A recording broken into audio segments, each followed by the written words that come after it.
Alright, it is my pleasure to introduce you to a brand new offering to the Mosin community. These are bullets that explode. Yes, you got that right. These are regular surplus light ball, 174 grain. And what the guy does is he drills out the core. He has a special tools that he's made to do all this.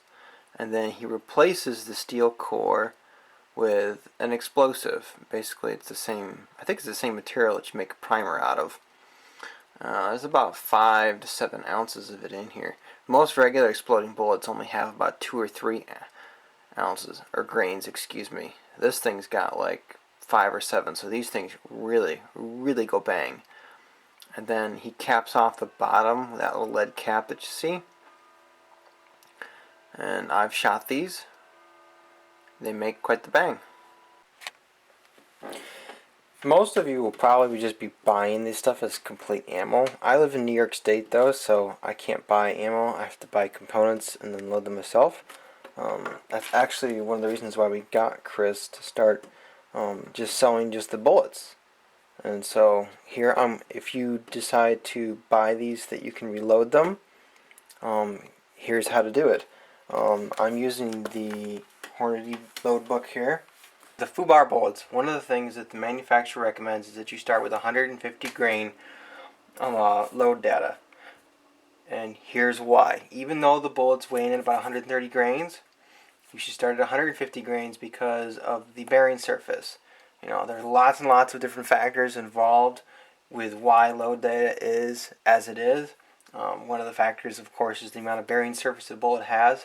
Those bullets have a longer bearing surface, and so they need to be loaded at 150 grains, or even go to a higher load data, like there's 165 grain, there's 174 grain, you know, just to be safe.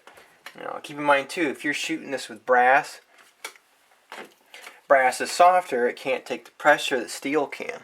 Okay, the steel surplus cases that your bullets originally come in, they're much harder, they can handle a lot more pressure, and so you're going to want to be more conservative with your load data. Start at the bottom. Always start at the bottom. Loading books don't emphasize this enough, and it's something I have to complain about. I see people online all the time. They'll get on there and they'll say, "Hey guys, I got this great recipe you should try out." And I look at it and it's way above book value. Okay? In other words, it's up here in the red somewhere.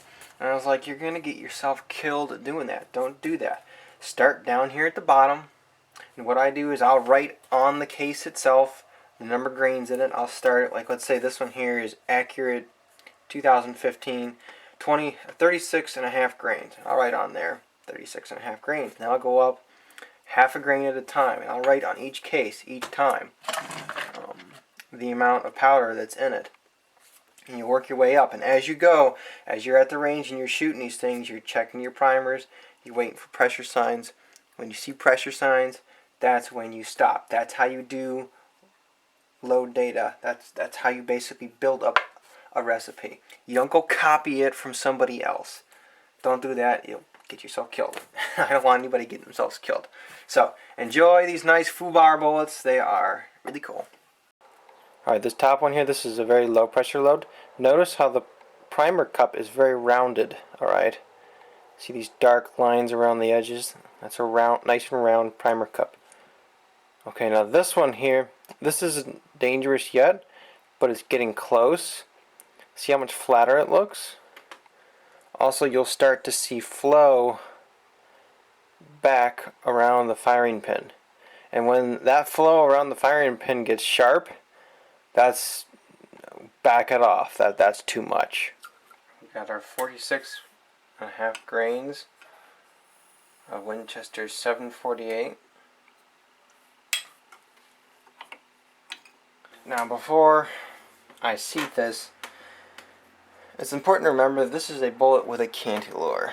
That means that we load it so that the brass swallows the bullet all the way up to the groove.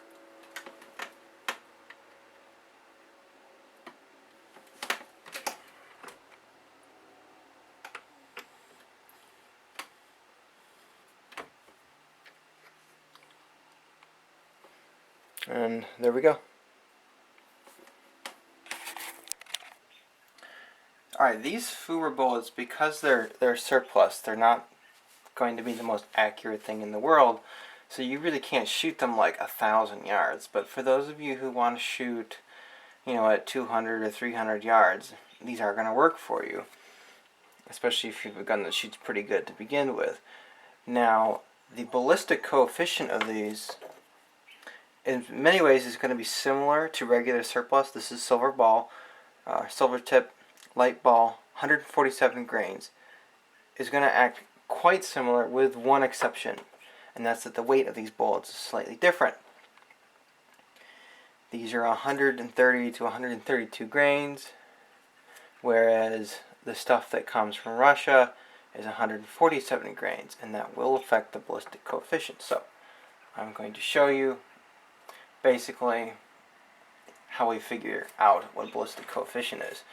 Now, I is the form factor, B, diameter of the bullet in inches, which is very easy to figure out just with some calipers. And then we have the mass of the bullet in pounds, and then we have the ballistic equals the ballistic coefficient. Now, we know what the ballistic coefficient of this stuff already is. It's 0.489. We also know what the diameter is. We also know what the mass is, but we don't know what the form factor is. So, we're going to solve for I,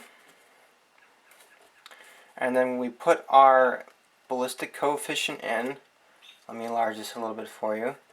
And then the diameter, and then up here the mass of the bullet in pounds, which when you convert 147 grains into pounds, it's 100 or 0.32408, and that gives us a form factor of 2.12416, etc. and so forth.